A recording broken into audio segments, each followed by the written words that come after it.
And then turn them off when you're done. There you go.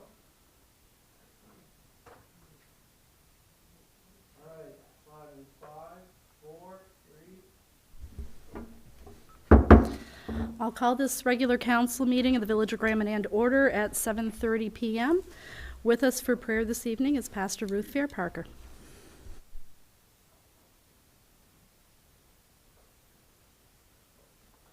Let's pray. Lord, we thank you today for this beautiful day. We thank you for this beautiful island. We thank you for the opportunity to be able to connect with people tonight. We thank you for these people that do a great job. We thank you for Bonnie.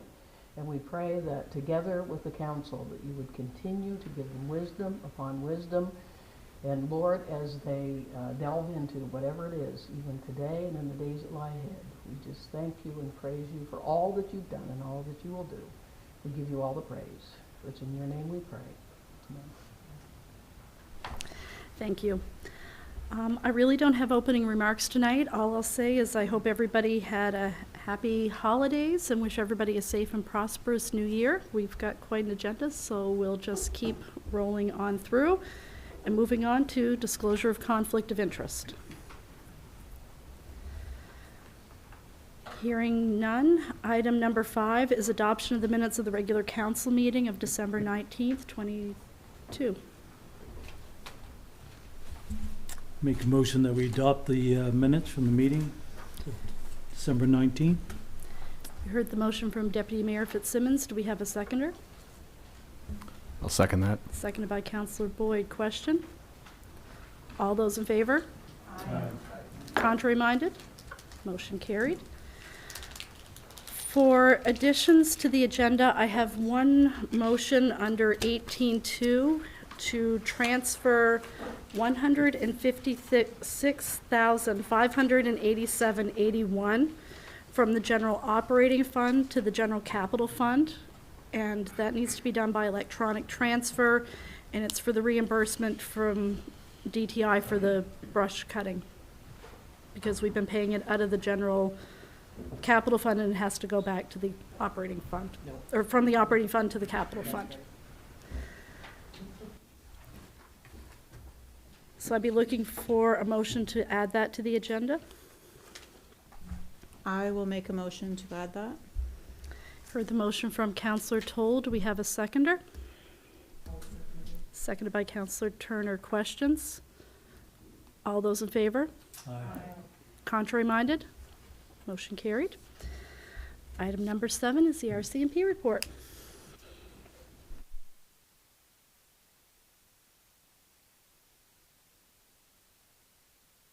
Should I be speaking into the microphone? Yeah, if you don't use it,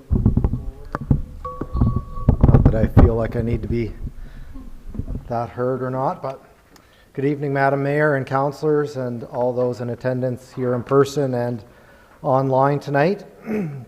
Just going to give a quick overview of what we were up to in December and also looking back at the last year as a whole now that we're into 2023 now.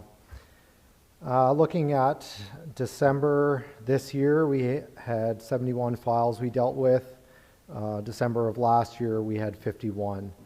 And last month, we had a question about our clearance rate. It seemed quite high when we were looking at November and our files being cleared with either charges late or recommended. I think it was around the 30% mark, which was very high.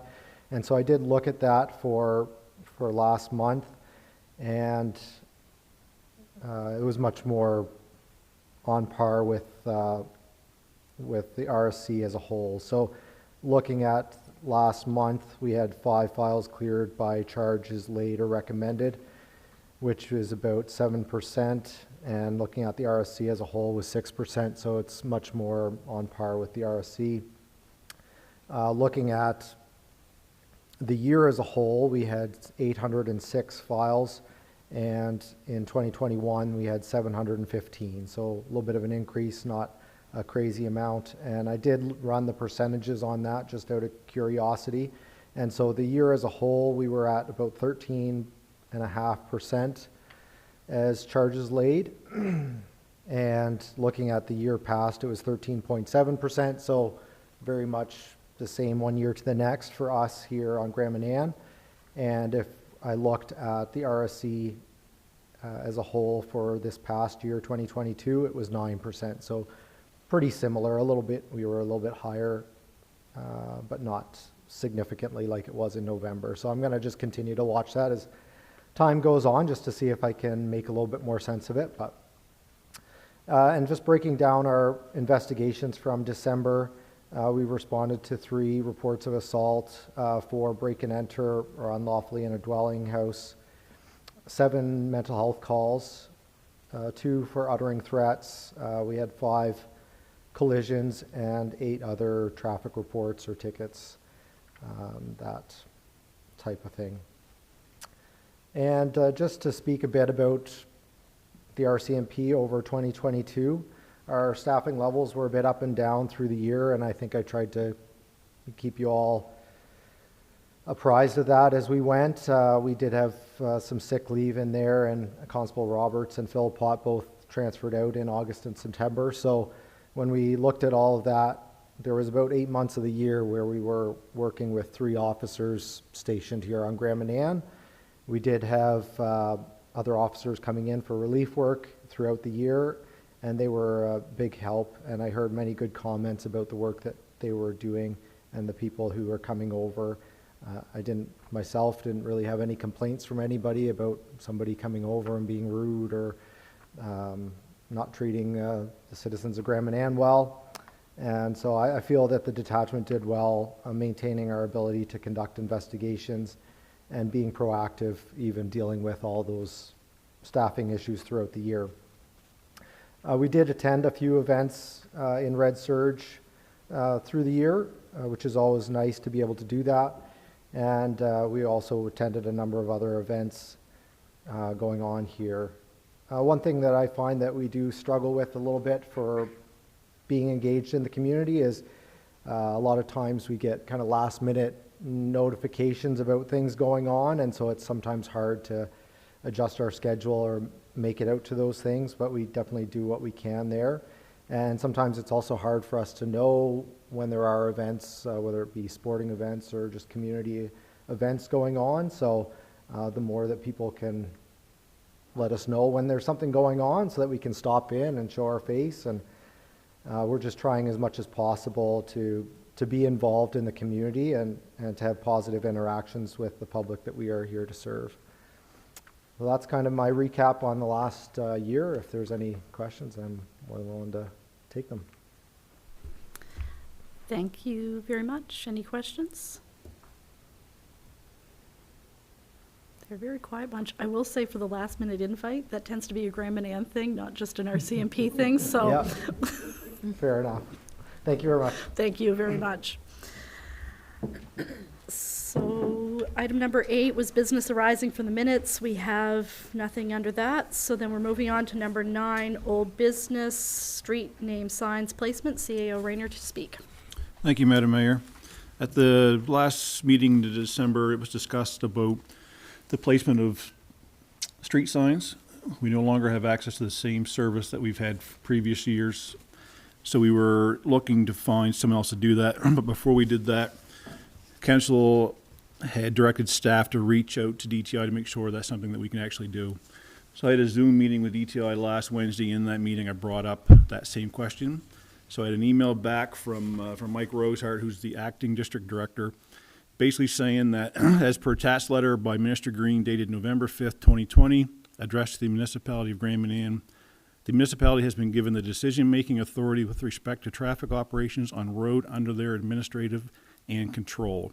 However, any decisions for changes in traffic operations will need to be consistent with DTI guidelines and sound engineering. Any changes to DTI standard sign plans would need to be supported by qualified traffic engineering to meet the criteria noted above. Please advise DTI prior to implementing any new signs and all the details with respect in the new layout. So basically, unless we change the traffic signs, as long as we meet their guidelines with the distance from the side of the road with private lanes with those blue signs, then we're free to do so. We just need to find a contractor to do it. Thank you. Questions or comments? Did we have signs that are waiting to be placed? Do we need to go for a motion to go forward to have them placed? We do. We've had a number of signs stolen. For some reason, those blue signs seem to be a hot ticket item. I'm not sure why, but so we have some that needs, just the sign needs to be put up, but we actually have some that the whole 4x4 post has been taken. So we need to have the post put back. Maybe we need to open a file, I don't know. I don't have any files on that. But it does seem funny, but in an incident where someone calls 911 and they're looking for a specific location, yeah. So we'll try to find someone to put those signs up. Just the sign itself isn't that big a deal. It's the place in the post that we need someone more qualified with the equipment. Councillor Boyd? I'm guessing it's like any of the other contracts we have. There's stipulations that have to be met as far as insurance and all that stuff for the contractor doing it. We have a specific contractor on file that we have all that insurance and liability information if we so choose to use them.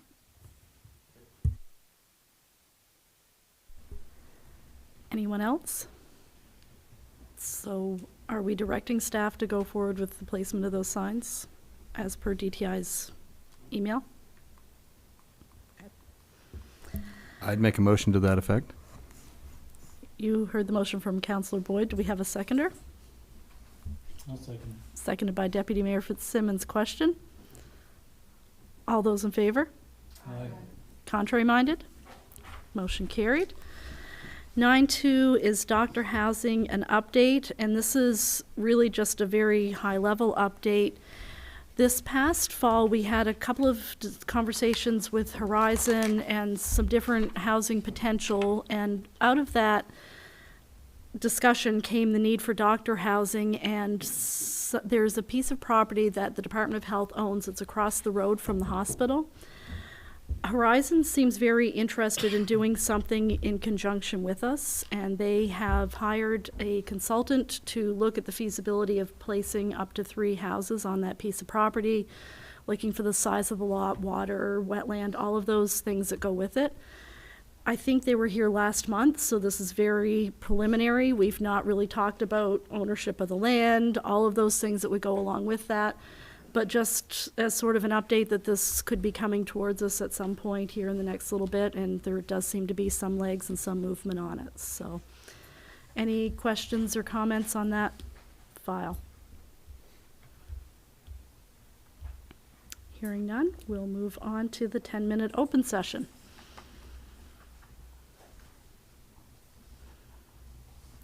Okay. I think everybody is probably here for the next section, which is delegations and/or special speakers. Item 11.1 is 1191 Route 776, the potential use of the building. Michael Monroe and Lauren Martin to present.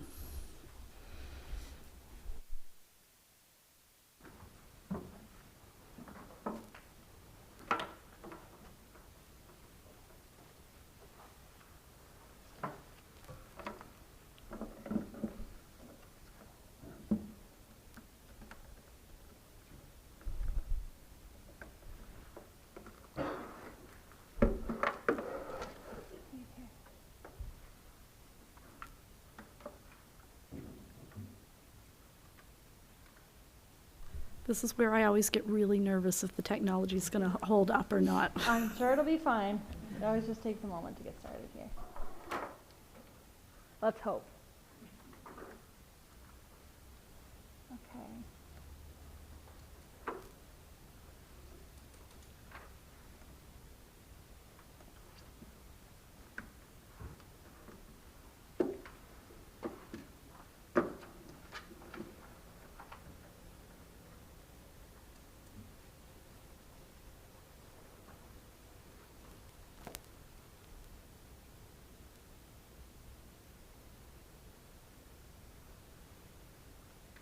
I'm gonna go to this side.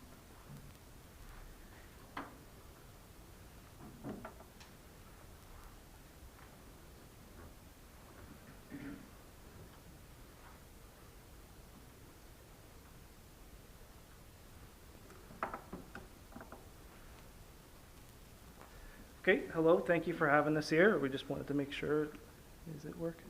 It is working? Okay, so we've approached council a few times before about the plans that we had to try and revitalize the old Scotiabank building. So start off, myself, Mike Monroe, I think a lot of people in the room, we've been at the Grand Isle now for about 2 years. This is my partner, Lauren Martin. I don't know if you want to. Hi, Ron, Lauren. Came here and ventured here to join Mike, of course, but originally from Halifax. Was living in Toronto, doing large-scale events and teaching in Hubbard College, and then I came here, and we're both looking to make sure that we're using our skill set to best serve our community. So nice to meet all those of you who I haven't had the chance to yet. So what we have here is the title here, Health and Wealth. That's two things I think that with the closure of the Scotiabank, it gives us a unique opportunity. So we wanted to try and use the space there to build out a bit of a healthcare clinic that to do some of the things not competing with the Grand Manan Hospital, but things that the Grand Manan Hospital doesn't do, or private services, as well as looking at potential for opening a credit union after the closure of the bank. So everyone's probably familiar with this, the old former Scotiabank building, actually in relatively good shape for its age, and about 3,200 square feet, and was functional up until a few months ago. So people, if you're familiar with it, that's the top-down view of the current floor plan of what the Scotiabank building looked like, with the administrative areas on the right there that most people, if they weren't working there, probably were less familiar with, and then the carpeted area and the blue area and the teller area that most people are probably familiar with. And this is we'll get a little further into it, but this is kind of the reimagined space. So the key thing here, I don't know if my pointer will work, is dividing the building essentially down this way, and everything to the right there would be part of a new formed Grand Manan Credit Union, and everything on this side and the left would be part of an extended healthcare clinic. This is just another top-down schematics and diagrams. So we have the plans in place. We have a builder, so we're going to walk through kind of how we think we can take this from here and make it happen. So there's all the credit unions that exist within Atlantic Canada, and we're hoping that little red circle to add a new one to the map here in our little island. So there's quite a few throughout New Brunswick and Nova Scotia, a little more popular in Nova Scotia than New Brunswick. Quite a bit in PEI per capita, not as many in Newfoundland. Personally, I didn't have much of an experience with what a credit union is or how they operated. I know my mom did a lot with one when we were younger, and I didn't really have much awareness. I had a little bit of a difficulty when I was moving to try and get my own business here, operating with Scotia, because the Glenn and Margaret's business didn't quite color within the lines of what they said a pharmacy was. So my mother said maybe you should try and reach out to a credit union. After months and months and months of multiple different big six banks kind of giving me the runaround, they said, sure, we'd love to have your business. We can have it done in a week, which is remarkable, right? Because they're community minded and they're really trying to work for their members. When everybody becomes part of a credit union, you are a member. You are an owner. You are part of that organization. So it's not like a standard big six bank where there's a board of directors, shareholders, and everybody else is kind of everything centrally controlled. Everybody has a little bit of a say of how it works and how it operates. Personally, just speaking with the one that we were with, Bayview Credit Union, we had quite a great experience. Anytime we had an issue, we have someone local we can call up. We have a friendly face, and they'll walk us through and fix the problems, and it doesn't necessarily have to go further than that. So why do we think a credit union would be a viable option? Well, unfortunately, we lost the bank, and there's several members in the audience who worked at the former bank. It's not due to lack of talent of the people who were working there. It was, as you know, when you get to big organizations, it becomes a Toronto decision or an Ottawa decision, and if it doesn't quite color within the lines, it's done. So it's unlikely we've courted several, I think, as a community. It's unlikely a big six bank will come back, but a credit union could work for us. So the idea with them is each credit union is a little bit different. It works on trying to give tailor what it offers to the community. A big thing that's unique about a credit union as well is the outreach. So whereas a big six bank might be a little bit less community-minded, or when they do, it's to score PR points, a credit union has to have a community development plan, and you really want to reach out and work with the community that you're a part of and figure out how you can work within there and assist it as that. So to be part of a credit union, everybody has to purchase a share. It's essentially like a membership, a buy-in to a credit union. And normally they have a nominal fee, anywhere from $25. It all varies depending on the credit union. And that entitles you to a little piece of the pie, a little bit of the profits, a little bit of the operations of the credit union. People can choose to invest larger amounts in that, or people can stay with just their member share. For example, with Bayview, personally and corporately, I had to purchase a $5 share in Bayview. Based off the year they had, I probably should have done more with that, but I didn't. I just got the one share. And so, you know, I might get a couple pennies based off their years of operation. And those members select and set up a board of directors, which helps guide the CEO, helps guide other individuals in steering the organization to work for its community. So how does it work, or why is it a little bit different? So it's voluntary open membership. Anyone can become a part of it, anyone can join.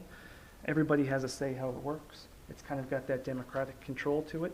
It's not a hedge fund or a large a group that owns a vast majority of the shares, and BlackRock or someone else controlling how everything works. So there's a local autonomy. So in my situation, the local person I worked with, Scotia, liked the Glen and Margaret's business. They were very happy. It was going to be a very quick thing. It got kicked to Halifax. It was fine. It got kicked to Toronto, and for some reason they didn't like our island, and or they thought the pharmacy wasn't a pharmacy. So having that local and have things only go as far as St. John or Fredericton or just Grand Harbor for decisions makes it a little bit easier to try and be involved in what happens. And the big thing is the community involvement. So it wants to be it wants to work for the people who you're set it up for, because it's your neighbors, it's your others, your family that's part of it, and that's how a credit union is supposed to operate. I'm sure people's thought is, how does it work? Is it safe? If I was putting my money somewhere, I know when I put money in Scotiabank, it's controlled by the Canadian Deposit Insurance Corporation. A certain amount of my funds, I think up to $100,000, is covered there if Scotiabank made some risky maneuvers and went under. With a credit union, they actually have a higher personal threshold. So credit unions, they're underwritten or guaranteed by each province. Each province has its own setup and guidelines. So in New Brunswick, it's the New Brunswick Credit Union Deposit Insurance Corporation, mouthful, and each type of qualified account up to a certain threshold, the funds are guaranteed. So if for whatever reason the credit union made risky type of investments and it lost solvency, people, as long as you had in each specified account less than $250,000, it would be underwritten by the provincial government. You wouldn't lose your life savings. So a little bit of a network of how credit unions work. I'm just going to try and go through a little bit. So the Financial and Consumers Service Commission, that is the government entity that sets up and controls and through the Act is empowered to write regulations and decide how a credit union is set up, how it'll work, the standards it has to adhere to. There's, like I mentioned before, the Deposit Insurance Corporation that makes sure everyone pays in like insurance. They pay insurance premiums based on how much money is in their credit union to guarantee that money.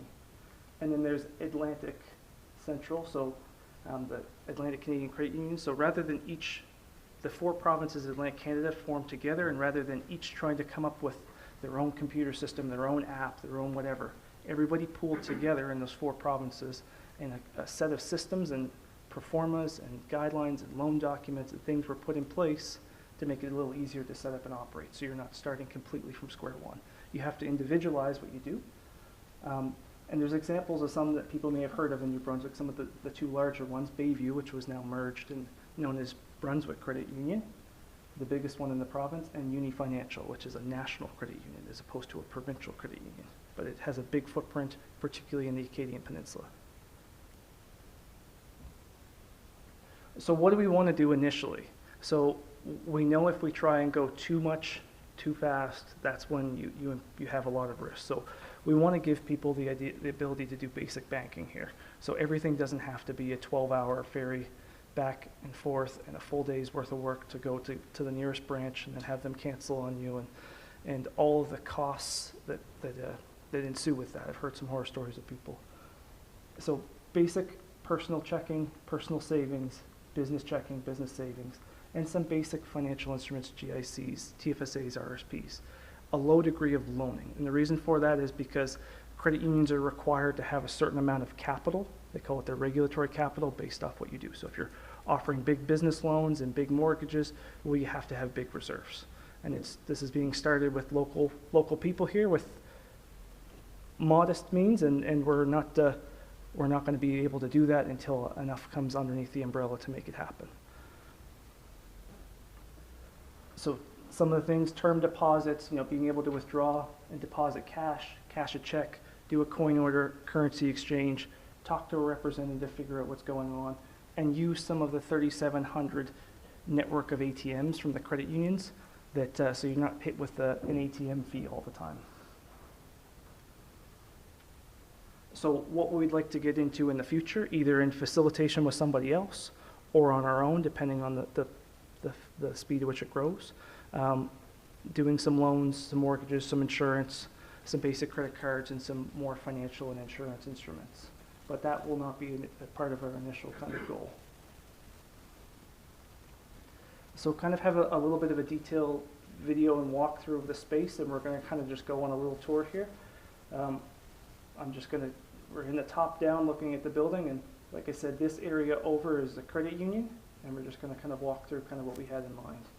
So the goal with a lot of this is everything you change is time and cost and money and construction. So 3,200 square feet of building, and we tried to fight with it as little as we could and just try and utilize it based off what's already in place. So here, just changing the long row of 5 tellers and have a little L-stage section with some big privacy barriers that are sound deadening material to give a little bit more separation from you and your neighbor's account. And then also having some filing area here. In the back, we have a new office we're adding in where the kitchen area was. It's about 300 square feet, and with 2 to 3 employees there's enough for a bistro table and all the other areas just by putting it in a linear kind of kitchen model. Another area that we could have for a small office or workspace, and in the back here that was some filing and storage, an area that is more soundproofed, that you could have when we get into some more private financial instruments, that you could go back and meet with someone and talk to an advisor. So this part that's probably new is the addition of that door and turning this into a little bit of a workspace. And I think that's all I wanted to show with that. So just a little bit of a recap of where we get. I know word travels fast on the island, to say, but not always very accurate. So we're trying to show what happened and where we're at. So we, sitting here in the financial services, Grand Economics Committee, we were all kind of scratching our head, figure out what we could do to try and make things work. And there were some good workarounds and some good discussions, but with the amount of businesses and the amount of people on this island, several people and myself were talking that we could pull something together and come up with a local solution, because there's enough businesses here to make something work. So I went to one of those, for the first time in my life, one of those political events. I went and the premier was having a dinner, bought a very expensive dinner plate and cornered the premier and talked his ear off about Grand Manan and the fact that we were struggling to go away for healthcare services, and we now just lost a financial institution. And thinking he would give me the old shake and brush me off, the next thing he did is grab his chief of staff and set up a meeting. So I think they're very interested in wanting to help, and at least not put up roadblocks. So then we met with council in October. We did a walkthrough with the CAO as well as the building inspector and took a look at the building and the space. Met with the local MLA and talked about a follow-up meeting with the closed session with the council about a letter of support from the village, trying to get a lease in place prior to that meeting with the Premier at the Premier's office in October. Again, there was another one of those meetings there. That was the annual general meeting for the province. So we went there and cornered, I think, every minister and again talked their ear off about Graminan and here's what we were doing, here's what we needed, how can you help? As well as talking to someone from the Senate. I'll just do a quick sigh here. Jim Quinn, the senator from New Brunswick. We met with one of his members, one of his staff members, and they went through the process of getting a comparable island in British Columbia set up as a rural remote community. And I really think that's something that we should collectively push to try and do, because that will have all kinds of implications to help with healthcare delivery under the Canada Health Act. It will help with taxes for when people travel. There's all kinds of things that we are sister communities in the fact that we're an island with a comparable population separated by a ferry, and that's the only way there and back.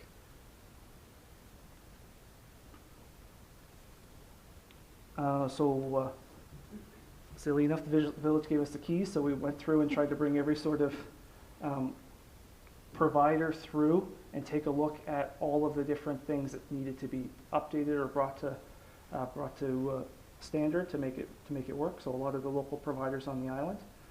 We briefed with the Rotary, as well as found a general contractor with Mike Park, Breakfast Retreats, and are working through, you saw some of the design work was done, finishing up a business plan, financial pro forma, as well as looking through the Regional Development Council, Regional Development Corporation, to try and get some grants, some provincial funding to make this happen.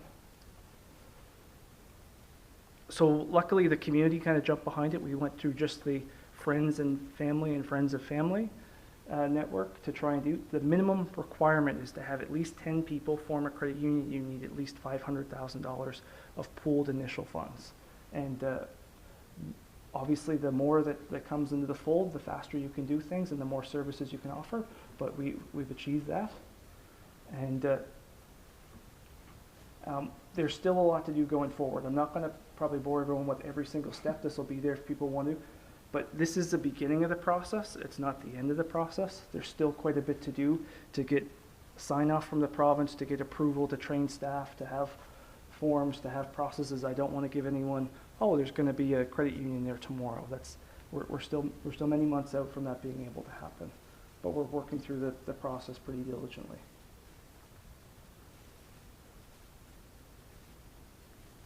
And these are all the regulatory requirements right from the FCNB side. So, like I said, there's a lot of work to do to make this happen. Just like, raising something up, it really takes a village. We've got 2,600 people on this island, give or take. And if the critical mass to make this be able to stick and happen is you need about half to look to try and come on board, and at least a quarter of the businesses to come on board to make this happen. Like I said, we'll give it a try. And I don't want it to be that it didn't work through lack of effort, but we'll do everything we can to make it work. So people are hopefully looking, saying, okay, well, that sounds all good. Now what can you do? So we have 10 people, but we would require anyone else who's interested to come on board and be part of that initial investment cadre. Mention to your friends, to your neighbors, your loved ones, whoever else you want to. Send us a letter or an email that you want to commit to join as a member. We have Facebook groups, email updates going out, and basically want to try and see that we can start to get some of that critical capacity to make this happen. So that's our contact information, and we'll probably make all the slideshow available so people can take a look on their own time. I know I'm going a little quick. So the process to make it happen, the whole idea, a credit union is a co-op. It works and operates under the cooperative model. So it's money from one neighbor going to fund the business of another neighbor, essentially.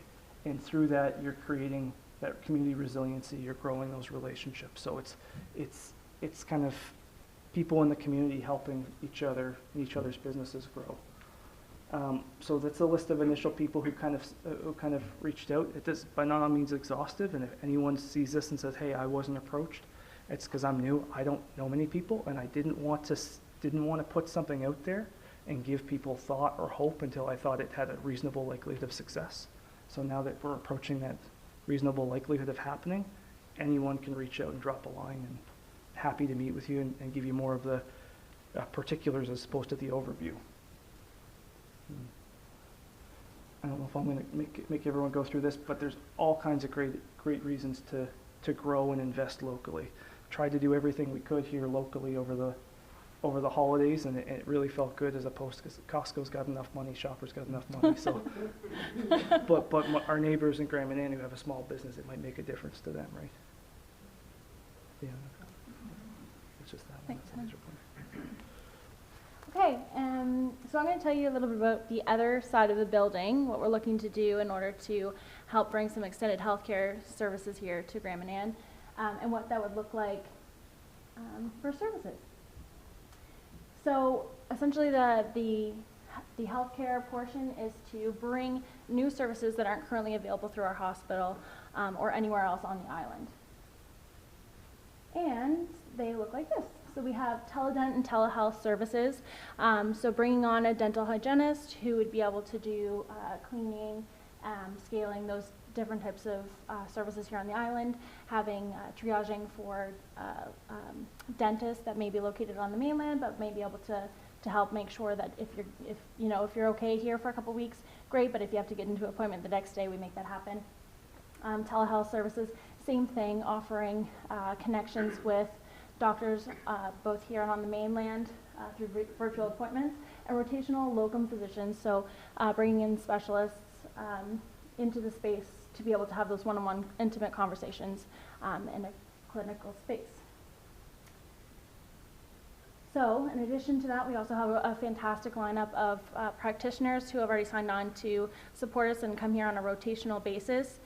We know that Grand Manan might not be able to support all of these individuals on a full-time basis, so we want to make sure that we're allowing that access for our community members, and that we're also providing practitioners with the opportunity to come here to see how beautiful this island is, to meet our community, and to garner a bit of a patient load here at home. So we have physiotherapy, osteopathy, athletic therapy, acupuncture, phlebotomy, massage therapy, nursing services, and medical aesthetics already signed up, and we are looking for the following: optometry. So if you have any friends, family members, or someone who you know on, whether it be here or on the mainland, who has any of the specialized training, please let us know, because we are looking for some of these practitioners to join our team: audiologist, chiropractor, and full-time dental hygienist, as we do feel the need is there on the dentist side, since we did lose our dentist a couple years ago.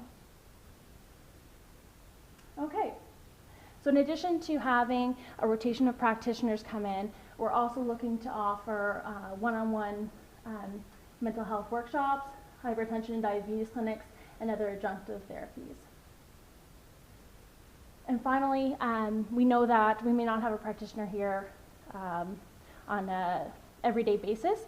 So in order to make sure that we can maintain a great overall health of our community, how can we have supplementary non-practitioner-based services? So listed here, we can offer relaxation massage, lymphatic drainage, facials, infrared sauna and cold plunge therapy, relay therapy, chromotherapy, and amp coil therapy. All fantastic at developing your health and kind of moving you in the right direction. We obviously are a fishing community. We have a lot of people who are a little bit hard on their bodies. So how can we, keep everybody in great shape throughout the entire year? So they're back at it, and they're already warmed up. So essentially, we're looking to take what would be 10, 20 members of the community who would typically go over to see a practitioner on a day-to-day basis, and instead bring a practitioner here to our home. So the benefits, obviously no downtime, no requirement for travel. I know it's challenging, and even within the community, everyone's really close with their families, so taking off days even just to take your mom to an appointment over on the mainland can be quite taxing. So how do we make it as easy as possible and as accessible as possible for our community, and keeping the cost down, because we also know that taking the ferry back and forth, it can really add up if you're going to a lot of different appointments. So how can we make this a community-friendly space to come? And so membership and facility fees. So an application of facility and member fees would be in addition to your typical service fee. However, again, we'd look to make sure that those fees are less than what you would have to pay if you went off the island. And then this is a video of the other side. I know that we have a pretty chock-full agenda, so I might just give it a moment, but as you can see here, we're going to the reception area. From an overview, we will look to have a few practitioner rooms here on the left. That would be 3 practitioner rooms, 2 full clinical rooms, and 1 one-on-one practitioner room in the back. A room that would be able to service dental work and optometry. And then in the additional space right next to the washroom here, we'd look to have a larger infrared sauna, which again, one of those non-practitioner required services that would be available year-round. In the essence of time, progress to date. So this is actually an idea that we had discussed last year. We were looking to see if we could permit something like this to happen down at the Grand Isle Drugstore. And with space limitations, and once we did a walkthrough, Chris, I know that you were there with us from Manzer, and we were looking at how we could possibly build on the property or implement something. It was a little bit too challenging. So this was, in our mind, a perfect fit to be able to move forward. So again, we went through quite extensive meetings and through this past fall to garner additional support and to make sure that we were heading in the right direction, making sure that we have our practitioners and then have not only provincial and federal support from our village, and hopefully as soon as we're able to continue to share details with the community, support from our community as well.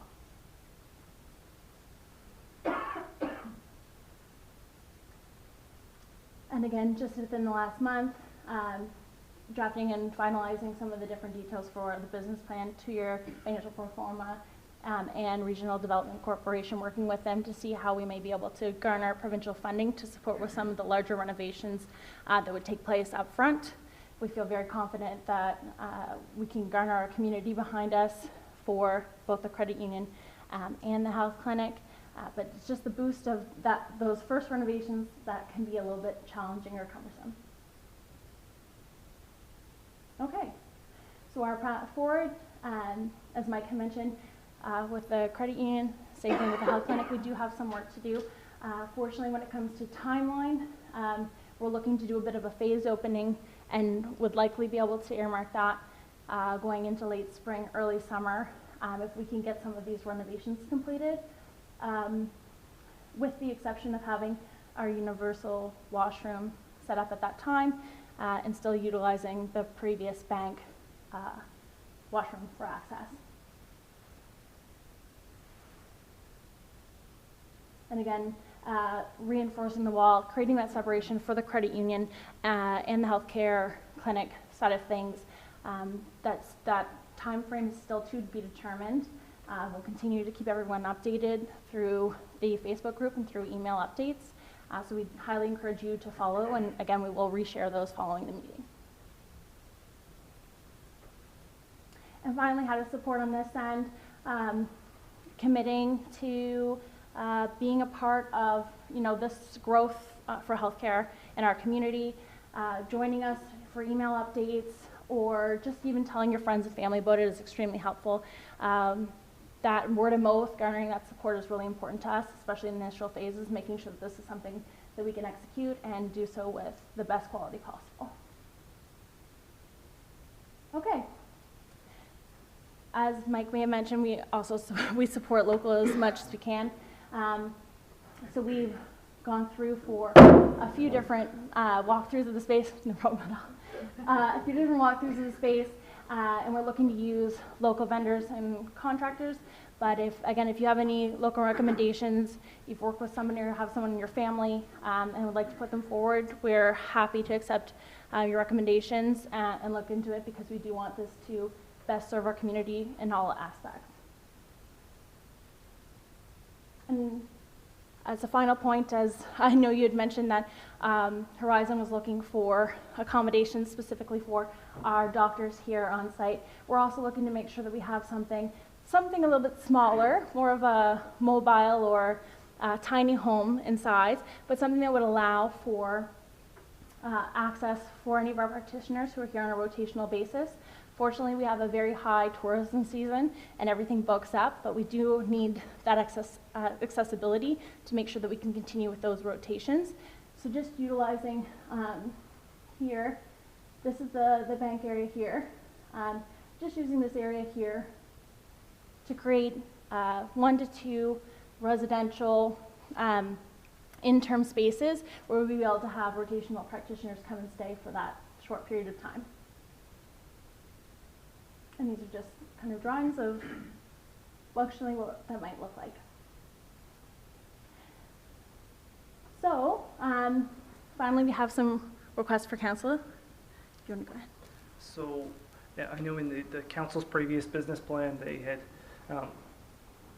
earmarked some funds for a bonded employee to work through the village.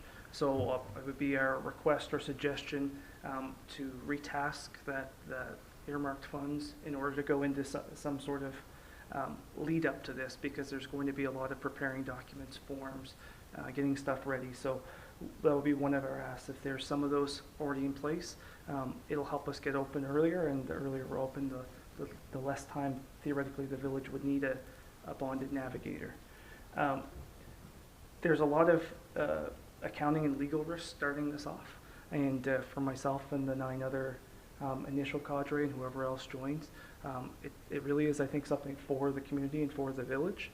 So looking for some sort of risk or cost sharing. So if we go through this process and for whatever reason, although they seem supportive, the province shoots us down, the accountants and lawyers, they still like to get paid. So not having all of that bore on our group. Requests for village assistance with messaging, the Buoyant app, the Facebook platform, and formalizing some of the stuff that was verbally agreed to in the lease. Again, our accountants and lawyers, your accountants and lawyers. Help, obviously coming with the voice of council, going to the province and looking for something from RDC and bending people's ear when they come to the island will always be very helpful. If something's in front of Minister Regine Savoy's desk at RBC and they are doing a site visit, maybe, hey, how's that application doing for the credit union and health center? Help with the liaison with any of the services, the planning department, the fire, plumbing, electrical inspectors. Haven't built too much, renovated a place for ourselves, but haven't started anything to this scale, and help navigating that would be greatly appreciated. And making sure the rural plan and what we're doing is in sync, and I think that's already been in place. And assistance if we come up short with our applications and the province doesn't give us what we need. Some volunteer calls to action, some fundraising through the community to kind of make this, to get out the door and to have a likelihood of success. That is everything. Thank you for your time. Thank patience. you. I know it was a Yes. lot. I think we have to say thank you. It's been very hard not to talk about this for the last couple months, I have to say. And as the questions have started coming up more and more frequently, it's really good to have this out publicly. I think the community support piece, which we've talked about, is going to be key, and I think I'm hopeful. I think if one thing we've learned over the last year is the importance of having local community financial services, and I think this is a good opportunity for people to, step forward and say, I recognize this is important, and I'm willing to support it, and I think you'll get that support. So, yeah, as far as the asks, we had a quick conversation about this at lunchtime, and I think it makes sense to table those. We'll take it back. Make sure we're meeting our agreement that when we received the building, that we're not doing anything there. But I think it's you know, we've said that we support in principle, and I don't really see that changing from anybody around the table. So we'll see what we can do without signing on for everything right off the bat. So with that, that was a lot of words. Does anybody else have any questions or comments around the table? I'd just say thank you. All your work and dedication, just to hear the passion in your voice for Graham and Ann, it's really appreciate it. So we gotta, so I know we're new, our roots aren't as deep as everyone else in this room, but they gotta go deeper or we're gonna get blown away, right? I think you've answered all of our questions, so. Perfect. Yes, thank you very much. If you have some of that information, I think we can start sharing it out on our Facebook page. If you just send us the links, we'll go from there, and then maybe we can sit down once things settle down here in the next little bit. Let's set up a time and we'll sit down and have a conversation. Sounds fantastic. Okay, Perfect. thank you guys very much.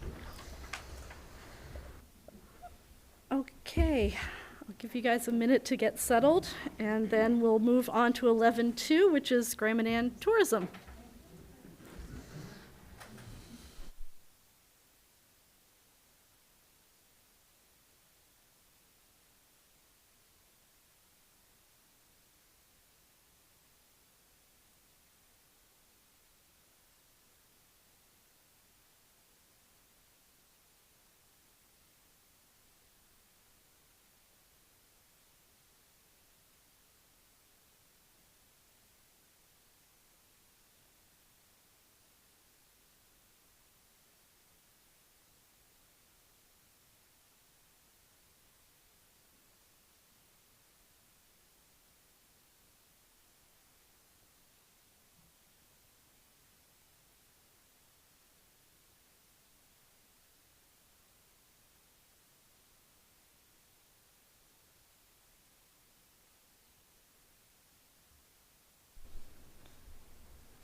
You guys are all so much better at technology than I am. I'm a little jealous, I've got to say.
We are here being Graham and Ann Island Tourism, and are myself, Kim, Patsy, Jennifer, and Ashley.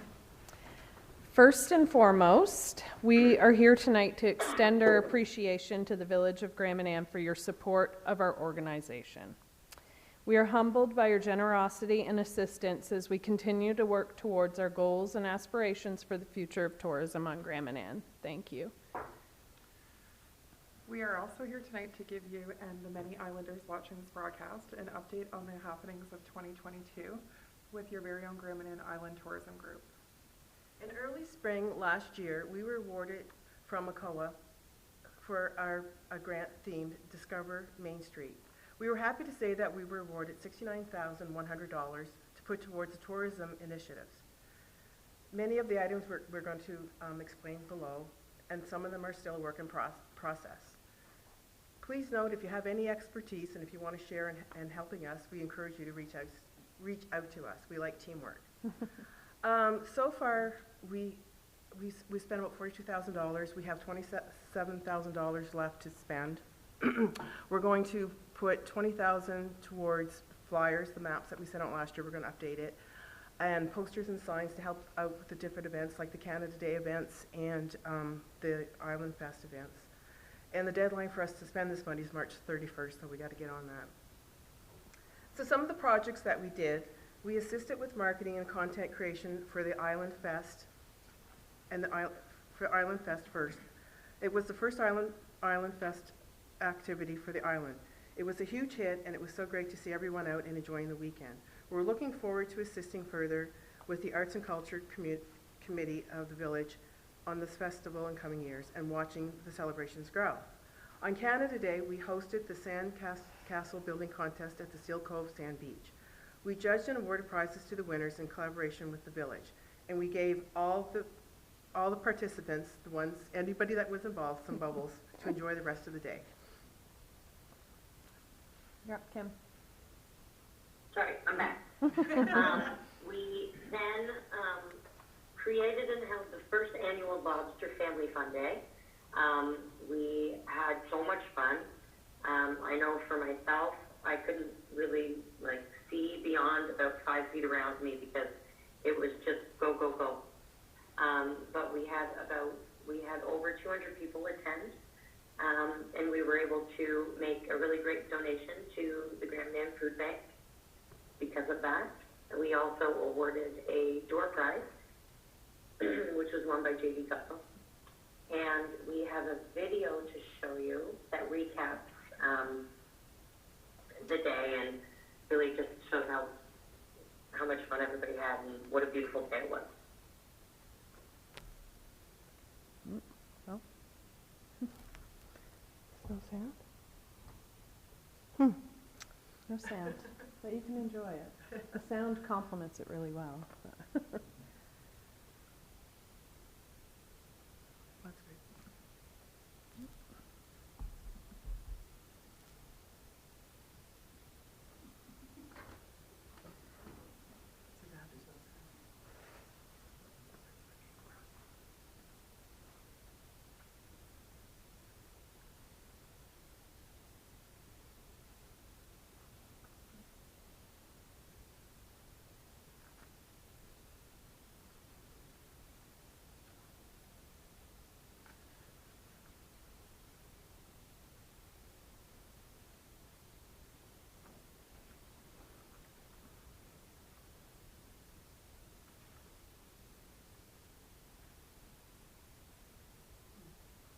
It's really too bad about the sound because the music really went quite nicely with that. But that gives you a recap of that fun day and a little teaser for what is coming next. I hope that you agree that the video was done really well, and we hired and contracted out to Ardor Visual, who is here on the island, and partners of these fine folks here. So we're excited to have them on board. We recently did the Christmas tree lighting just right outside the village doors here. We had an ornament decorating table for the kids where they could create and design their own ornament and hang it from the tree. We had a number of cookie donations, lots of volunteers contributed to that. About 40 or 50 people arrived when it was lit, and this here we have an idea for more exciting events, so stay tuned, and we have further plans for the fall. We also entered a float into this year's Christmas parade. So many of you and others reached out to suit up in inflatable lobster suits and walk with us. 2 volunteers even brought their own decorated golf court to accompany us. Our float won second prize, and the cart won as well. We were able to light off fireworks for the event as the parade floats came in to the community center. We were also able to offer financial assistance with the Backyard Music Festival, namely their tent rental and the fireworks. You're next, Kim. I know, sorry. I do apologize for being in the box. So prior to our COA funding, we had procured the rights to an older information map of Grand Manan. The back of the map provides guests coming to the island with information on the island's unique flora and fauna. So it covers rocks, it covers whales, covers birds, and a bunch of other things. So what it very specifically does not have is business information. It's been a really sticky topic amongst We really thought long and hard about it, and we discussed it over a bunch of meetings, both publicly and amongst ourselves. And we did check in with a number of different stakeholders. But we determined that it was in our best financial interest to not print business information on those maps. What we will do is add a QR code that will point to our website, which is sort of the main purpose we're here, and we will get to that in a few. And sorry, so with that in mind, we are planning on making a couple of changes to the map. And if there is anything that comes to mind that was missing on it that you would like to see added, one of the things that we are already looking at is sort of community insets. It's like a blow up of North Head, Grand Harbor, Seal Cove. We would like to add picnic areas, possibly public restrooms, that type of information. And I believe, Kathy, we're over to you. The COA funding also provided us with the opportunity to implement a new and improved interactive website and the Island Business Directory. We are excited to show you a preview of our new and improved website tonight. We hope that the village would like to link with our website and us with theirs, and we can connect. We would also be able to, we also want to be able to connect to a recreational calendar and events page, which will feature the activities and events of the community year-round. I don't know if you guys are taking a minute to read these things. We're really excited about this website. It's something we've been working on for a while, and it looks great on a mobile as well, so, and it's easy to use. You just click on the, you know, the tabs, the stay tab, the play tab, the eat tab. I will just look here and you can see that, you know, quaint cafes, delicious treats. I think we can click right back here, I guess, sorry. I've gone through the tabs at the top, so, but places to stay. A few of us, this is still, I guess, kind of password protected, the website so far, but we just need to add just a couple more actual businesses to be able to make it go live. So we're hoping to actually have that done by tomorrow. So I talked to 2 businesses today, and they're game to be on here. So the really cool thing about this is I mean, obviously you put your picture on and that, and we'll just take my cottage for an example. I can go book now, and it automatically takes me to Airbnb. I think that's the coolest thing because I'm not very techie. I think that's just great. So, oh, sorry, yeah. You know, and then of course they can look further. I don't know that my, you know, first picture to entice them to go in was the best one, but, you know, just to try to test it out, it's probably pretty cool. So there's that, and so there's eat. Obviously, we want to go there. We really want to have these places to eat on here because knowing if you've ever gone to TripAdvisor and checked out Graham and Ann, that's the downfall, is places to eat and their hours and things like that. But we need a few more people, so we're going to go ahead and get them on board. We are accepting memberships now for them to be front and center on our website, and this will be the one and only website coming through. So you can see, you just click through to Newton's, and I'm sure that they're going to be adding some really great updates and things as they go forward as well with their business ventures.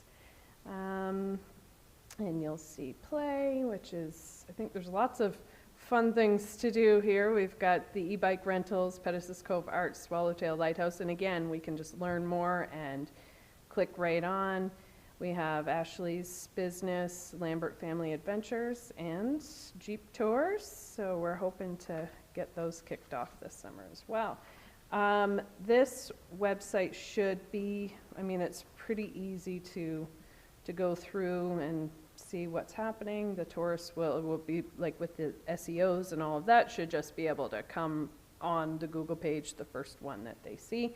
We bought a ton of domains, so if someone's just, typing in gramanan.com, well, we bought that domain and many others. So, we've kind of monopolized Gramanan and our tourism webpage here. So, upcoming events, we want to be able to add Island Fest. We want to be able to add, we briefly spoke about an email, or there was an email come through about a festival happening in the next couple months, maybe a winter festival. Yeah, I apologize, we've been busy with some other things getting this stuff going, but I did see the email. So, this would be the spot to put that, and, the future would be to link the community calendar, potentially, just to be able to have a place where the community and tourists and visitors can go and know what's what. So getting here, we're really hoping to eventually do some all-inclusive packages and things like that. So we've got coastal transport here, we have Atlantic charters. When you scroll down through, we can connect to their websites, direct bookings and things like that. And of course, the contact us information. And we're also looking at having a members section. Patsy spoke with our designer this morning, and it seems like it's going to be pretty streamlined. So that's really exciting. We're happy and can't wait to get this launched. So the funding allocated via ACOA led to our progress on many of these projects, but to stem from our original goal of planning a fun experience for island visitors, so you might have all known about the Ticket to Fun, the Gramanan experience that we took on this summer. While the funding came in later than we would have hoped, it did allow us to test out the program. So we look forward to your feedback as members, including business locations, and maybe even as participants. The Ticket to Fun contest was short but mighty, a mighty success, and we plan to run the program again for the full 2023 season, so we're excited about that. If you follow our Facebook and Instagram pages, Gramanan Island Tourism, to keep you in the know about events and activities, as we kind of mentioned on our website. We post there frequently. If there's something you'd like us to promote, please reach out to us and we'll try our best to help. And like our Facebook page makes it easiest for you to tag your businesses and things like that when the opportunity arises. And as we move into the new year, we will continue to work on a number of projects again, and as we're going to state. Yes. Okay, I'm up again. Okay. We have some funding to put towards heritage buildings. So now this is sort of Gramanan Island tourism official heritage, not necessarily heritage. And we're looking for input. We'd like to choose 5 different building locations that are worthy, that we feel are worthy of we being everybody, of sort of an information sign placard. Examples would be Newton's already doing it really well, but that Newton's building has been around for ages, the old Well House building. We were wondering about the history around the Grand Isle Guardian building. We're aware that some work's been done on similar projects in the past, and we would love to speak to anyone who knows more about the past projects and if anyone is interested in helping out.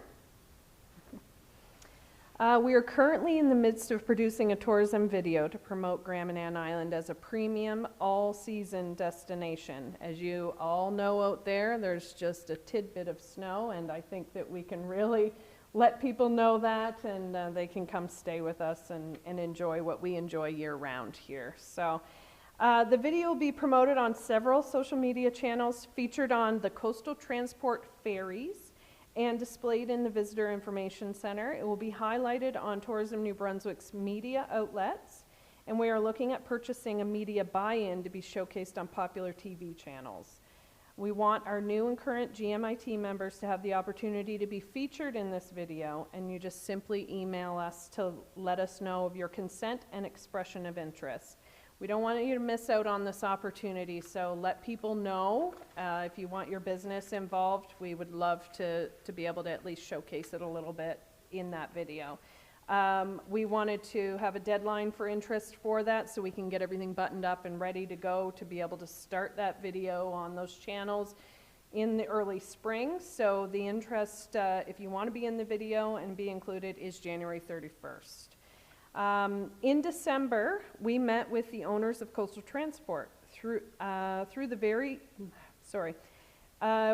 met with Coastal Transport. I was in the meeting with them for a couple hours, and we had some great chats about their gift shop on the ferry, and they were basically offered to Grand Manan Island Tourism as a potential opportunity to host a ad hoc VIC cooperative gift shop, whatever that might look like. These are some things that are really in the beginning stages.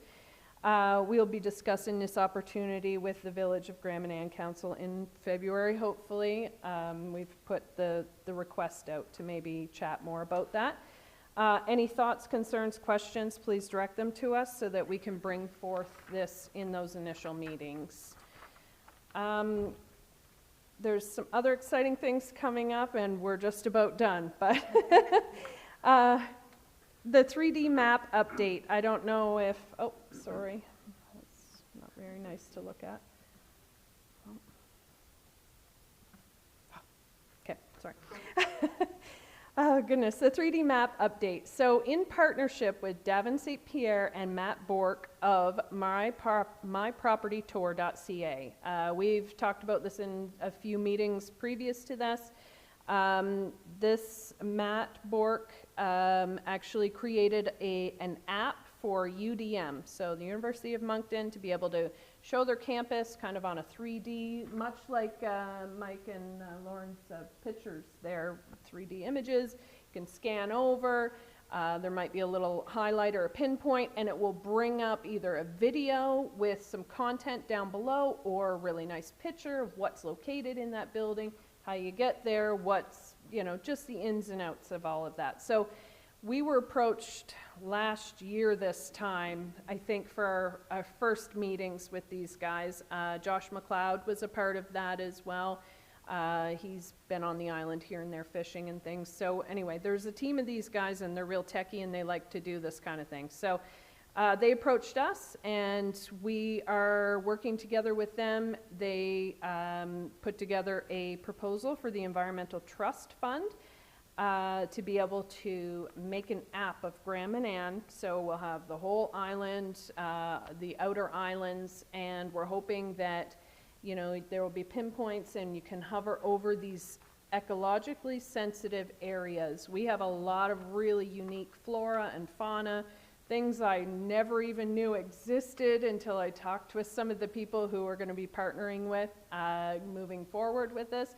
And I think it's a really unique opportunity for people to come here and, download their app on the ferry, and then they can just be guided around and see all these neat things. Maybe they can get to the location, maybe they can't, but the app shows them what is at that location and how to protect it, or what we're doing as a community to be able to protect as well. So the app would feature ecologically sensitive areas and preservation information about the locations, and we can aim for content in the future to include villages and businesses. And this app and website will be something that is evolving and updating as we continue to grow.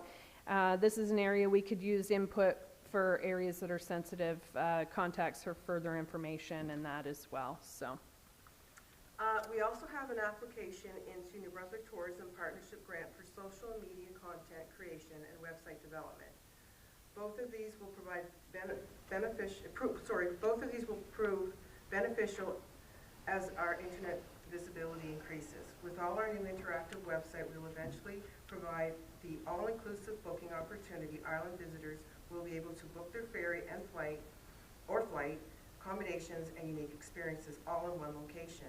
Our business directory mentioned above will allow visitors to the website the opportunity to have a direct link to your website or Facebook page, business page.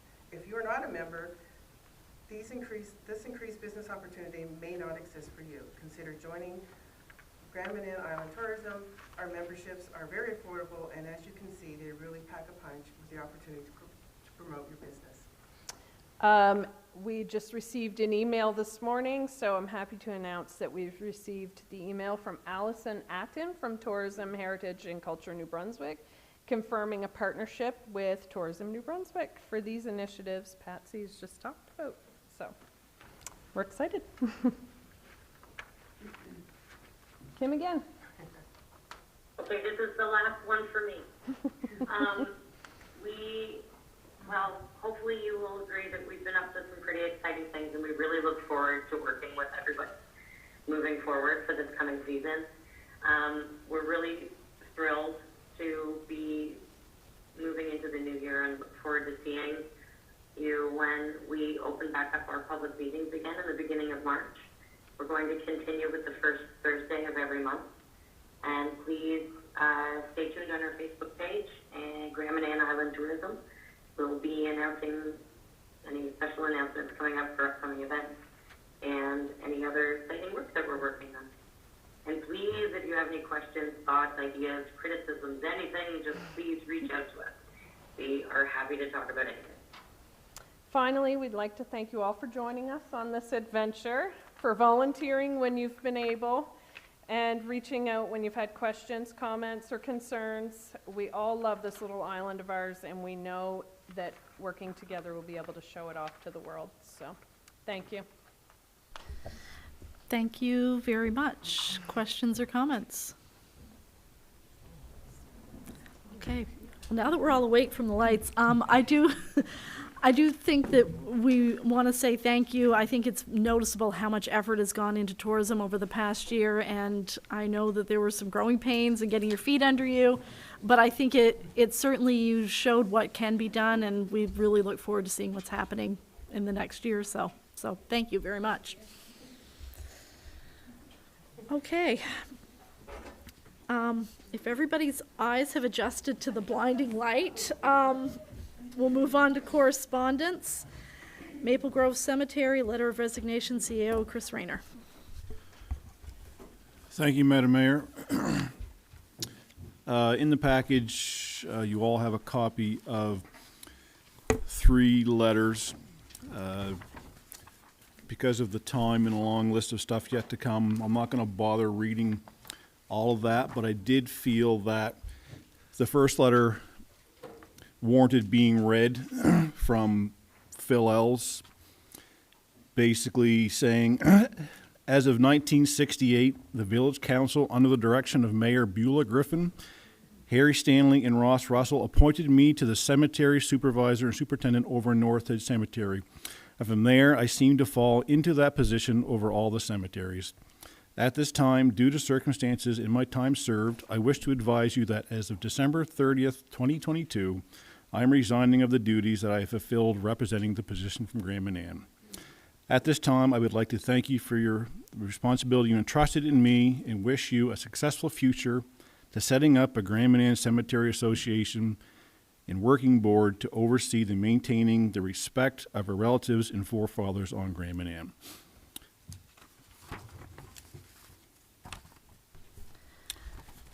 The other 2 on the back page was basically just, as the first line says, was a heads up to Mayor Morse about what was coming. The top page was the official letter from the Maple Grove Cemetery Limited that went out to all the shareholders, basically saying, the same thing as Phil. No one can find volunteers anymore as a board. They're tired, just like a lot of boards. And this is their official letter of resignation from Maple Grove Cemetery. As of December 31st, 2022, the management and board of Maple Grove will be retiring and handing it over to the Village Council. I believe in closed session, we have an opportunity to discuss the cemeteries, so we'll wait and discuss that further then. Questions or comments? I think on that one, we should maybe send a thank you to Phil particularly for his service over the past however many years that works out to, just looking after the cemeteries here on the island, and then we can go from there if that's okay with the group. I'm seeing some nodding, so I'll assume that that's okay.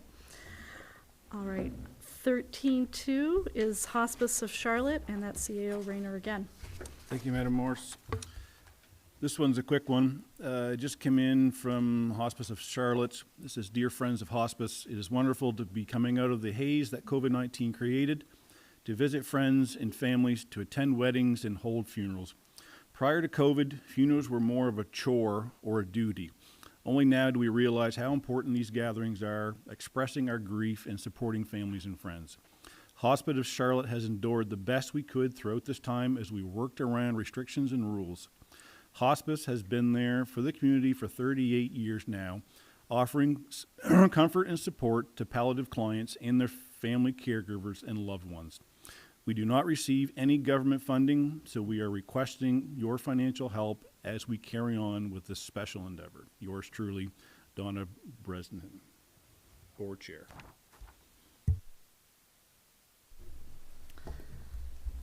Questions or comments? Councillor Green? Yes, thank you. Is that group actually active here or on the island, do we know? I'm not aware. I'm guessing they're more active in St. Stephen. But maybe we could ask for some more information about what services they provide on Graham and Ann.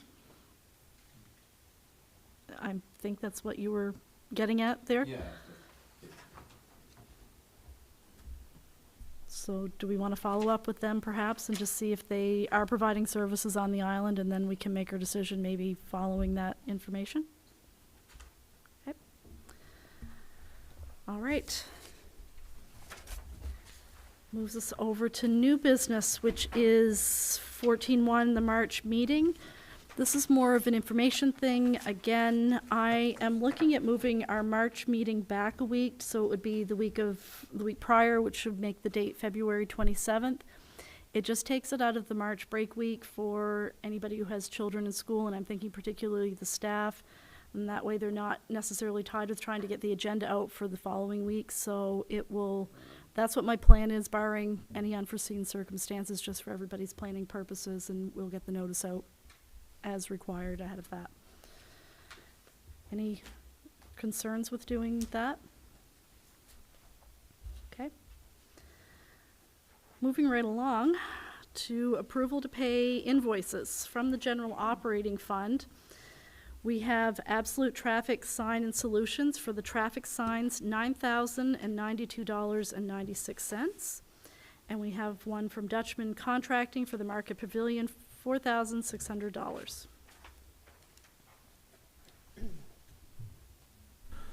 I'd make a motion that we pay these invoices of the general operating fund.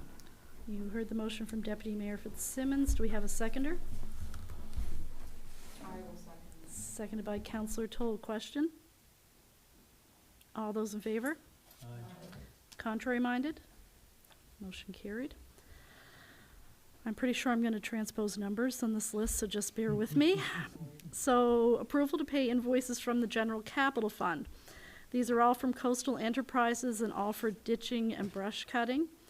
So for $1,903.25, for $5,908.70, for $1,914.75, $2,941.13, $5,192.25, $5,623.50, another one for $5,623.50, and finally $2,872.13.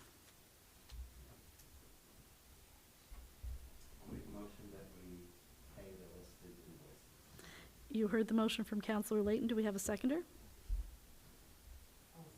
Seconded by Councillor Turner. Question?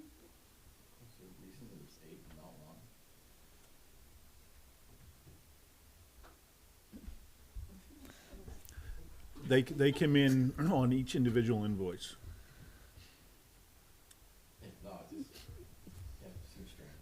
It was mainly for the ditching. The bush cutting came in after they completed so many lane kilometers of the bushing.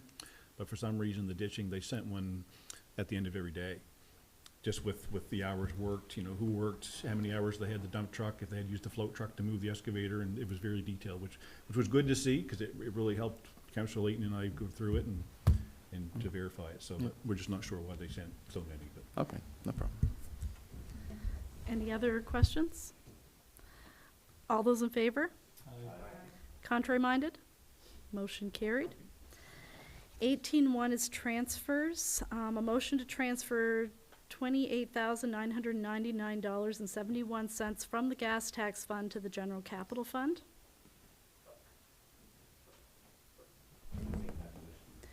You heard the motion from Councillor Layton. Do we have a seconder?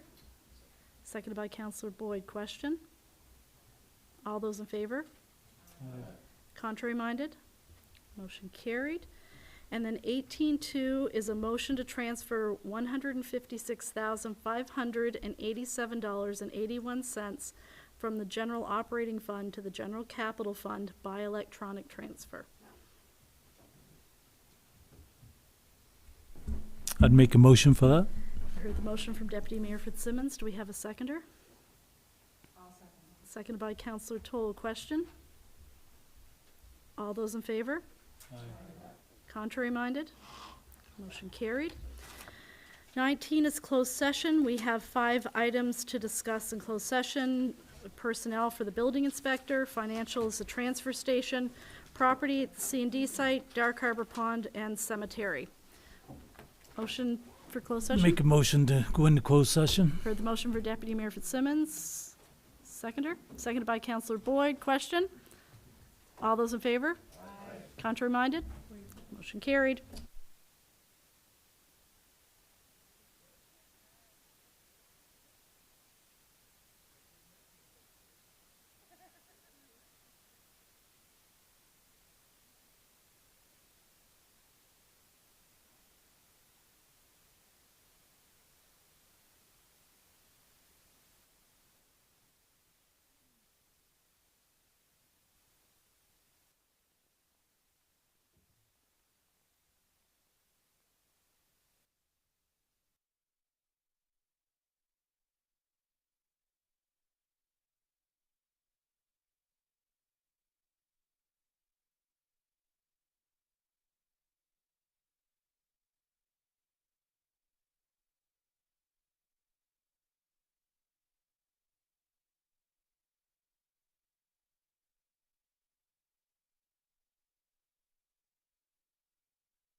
I'll recall this regular council meeting in the Village of Grand Manan to order. We were in closed session to talk about 5 things, but given the hour, I'm looking for a motion to extend us by 10 minutes just to make sure we get through all the motions we need to procedurally correctly.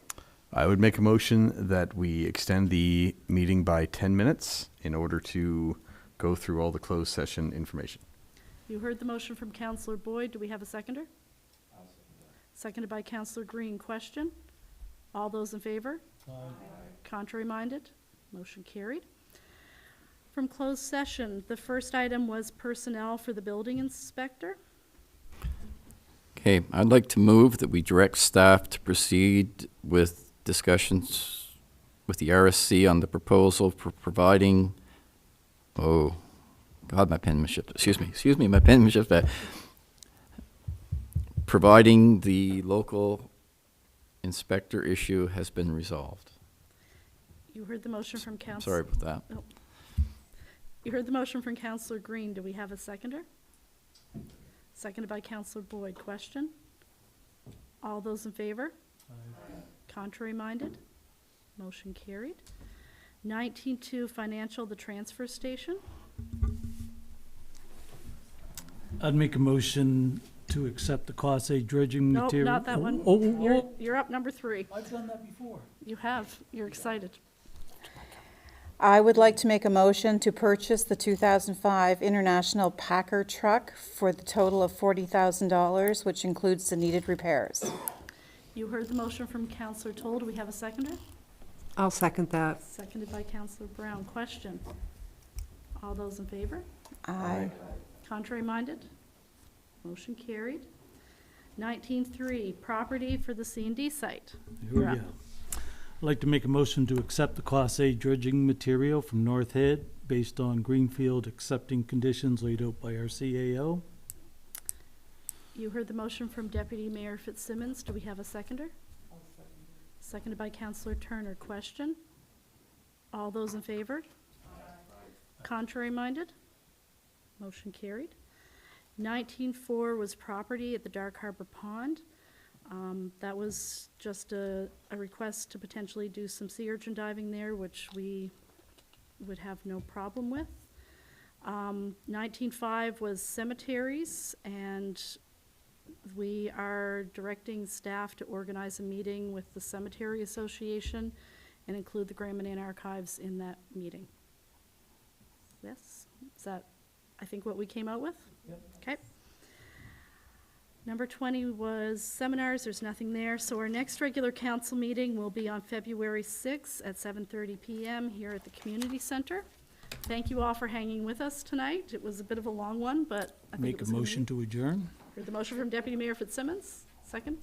Second by Councillor Boyd. Thank you.